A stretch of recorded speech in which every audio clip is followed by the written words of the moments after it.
Welcome. We have Tomáš Zmeškal from Czechoslovakia, Kalin Terziyski from Bulgaria, and Immanuel Misfud from Malta. Tomáš, how did it feel when you first heard you had won the prize? Well, obviously I enjoyed that moment, and I was surprised as well because over the last couple of years there has been great many writers, which are, and the literature over the last 5, 6, 7 years in Czech Republic has a very high standard. Kalin, how did it feel for you? In first moment, I feel a little oppression in my chest, but then I feel a great satisfaction. And Immanuel, what was it for you? Actually, I had no idea that my book was being considered for the award. So when I was told, I find it difficult to express joy, basically. So I just stared and waited for the next thing on the agenda.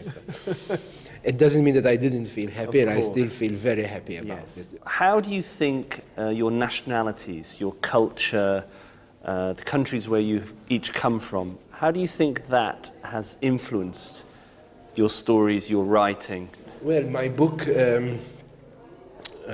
touches on the politics in Malta of the 70s and the 1980s. So basically it must have had an influence on this particular book. And Kalin, how did being Bulgarian influence? To live in Bulgaria is difficult. For a writer, difficult life is very good life. Only difficult life born good literature. Tomáš? I think being born in the Czech Republic makes you feel very skeptical about your feelings and about, I think being Czech means that you are very, very skeptical about what you feel really, that you don't trust completely your feelings, and as a writer it's kind of, you focus on this as well. And there's a certain feeling of insecurity about the history, as you see the history, because this is Central Europe is a kind of like, I suppose, like rest of the Europe, when it's a bit historically complicated, and you think about how your feelings is going to are affected by the history, and what is your feeling and what is the feeling for your country, for example. So, sure. Kalin, can you tell me a little bit, where do you write? I write in my head firstly, and then I write in a cafe. In a cafe? In a cafe. Like an American writer, maybe. Is that the same for yourselves, Immanuel? No, I write in my room, and it has to be night. It has to be nighttime? Yeah, I'm a night creature, and I work after 11 p.m. And Tomáš, what about you? I have to have complete seclusion and complete, everything has to be perfect. There has to be complete quiet, and because I'm disturbed by anything. Okay. So I have to have complete seclusion and complete peace and quiet. While you were writing the books, did you think this one is special? For me, it is a special book because it is about the relationship, my relationship with my father and my relationship with my son. So in that sense, it is a very special book. But it is it's a different book from the ones I wrote before. So I was very scared that it would not be appreciated by the readers and the general public in Malta. As it turned out, I mean, it was a good book. Yeah. Tomáš, what about you?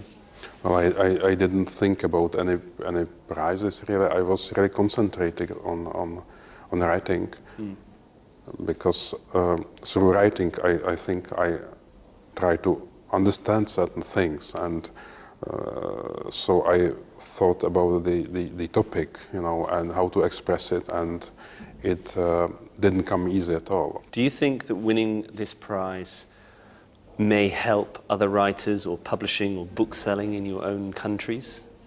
I think that the literature needs any kind of help which can get, because you fight for attention of the people, and there's simply many information which compete. Kalin, what do you think for other writers in Bulgaria or for publishing in Bulgaria? Will this prize help, do you think? Yes, I think that this prize is a great opportunity for Bulgarian literature. Great opportunity. And what about in Malta? Well, I hope it will give us a bit more visibility. It's a very small island, the very south part of the continent. So, sometimes it happens, or many times it happens, that we become invisible. How does that feel for you as a writer, to think that your book may be translated into a language maybe you don't even speak? Well, I write in a language which is only spoken by 400,000 people, so being translated and published beyond our shores means a lot, it's something that I think many of these writers hope that sometime it will happen in their life, Tomáš? Yeah, I think that it will make a little bit more visible that last 10 years of Czech literature as well, because there is a lot of really exciting books, and they are not translated, and they are not widely known. They are known only by specialists, and I think that it can help in great deal. Do you think now that you have won the prize, it may change what you do next? Of course, we are going to be under microscope, and people are going to watch it much more carefully. When nobody knows, when nobody knew me, it was easier, of course. Kalin? After this prize, for me, responsibility is bigger. Yes. Yes, of course. Immanuel? I think I share Kalin's feelings, really. Definitely I don't feel more confident having won this award. Yeah. And I think it does put a lot of pressure, but not pressure, but responsibility, and yes.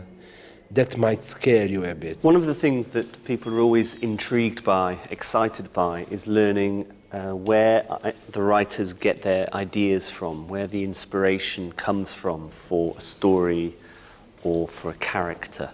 Well, it happened that one day I was moving house, and quite by chance I find this small book, and I opened this book and I realized it was my father's war diary. He was a soldier in the British Army during the Second World War, and his first entry was September 1939. And I was always fascinated by written documents, but this one was even more fascinating. It was my father's war diary, And that set me into thinking. And immediately I said, I have to do something with this, but I didn't know what. And some years passed, and in the meantime my father passed away, and I had a son myself. And on the day of his funeral, my father's funeral, this idea came, and I started writing the book. Kalin, where did the inspiration for your... I take my inspirations for my short stories from cruel life, from Sofia's streets, from markets, from hospitals and mental hospitals. I'm a psychiatrist. And from cruel life. Tomáš, what about you? For me, it was interesting how differently you think about your parents, about generation of your parents when you are a child and when you are an adult. And I try to go to kind of back in time, because as a kid I had a lot of aunties and uncles, And they had very powerful stories, which I wasn't interested as a child because I was interested about different things completely. And as I grew older, so I suddenly discovered that they had extremely rich and sometimes very painful lives, which I couldn't actually reach when I was a child because children are egoistic. You are interested about your own little life, about your games, and you toy with other and you play with other kids, and as you get older, so I suddenly found out that you can open that box. Do you find some writers say that when they're writing a story, the characters, as you say, they take over and the story begins to have its own life? Is that something that you've experienced in the writing of these books? Well, actually, this is a lot of people say that, you know, and Yes. I always thought, well, no, that's complete nonsense, you know. And then I started to write my first book, and after a couple of months, it happens, you know, and you think, well, no, it can't be true, but it is true, you know. You live for it took me for 4.5 years to write my book, and you get to know them, you know. And suddenly I discovered, well, I would like them to do this, but they don't want to, you know. And this is kind of like almost cliche experience, but it's true, you know. It's true. I mean, you know, Yes. so. Emmanuel, what was your experience? The characters in my books, not just in this one, they take over so much that I want to, I feel the need to remind the readers and myself that I wrote that book, because they do, Yes. you know, Yeah. live their own lives like. Yes. Can you just tell us what that experience has been like, meeting other writers who've won the award from other countries? I think it is a very beautiful experience to meet other writers coming from different parts of Europe in this case. Yes. You start noticing how many similarities there are rather than differences. You come here thinking that we are so different, you know, the situations are so different. But then when you start talking to the others, and you realize that there are many more similarities than differences. Kalin, how's it been for you? I think for the writer, feeling to see another alive writer is a very, very interesting feeling. To look and touch another writer, have a little magic in this experience. Yes. Yes, I think that like being a writer, you work on your own, you know, and in a way you are. It's a kind of solitude, you know, self-imposed solitude, which we enjoy, you know, because, but when you meet other writers, I certainly get a feeling of kind of support, you know, because you share the same experiences and same problems as well. Well, Thomas, Kalin and Immanuel, thank you very much for sharing your thoughts with us today, and congratulations again on your awards.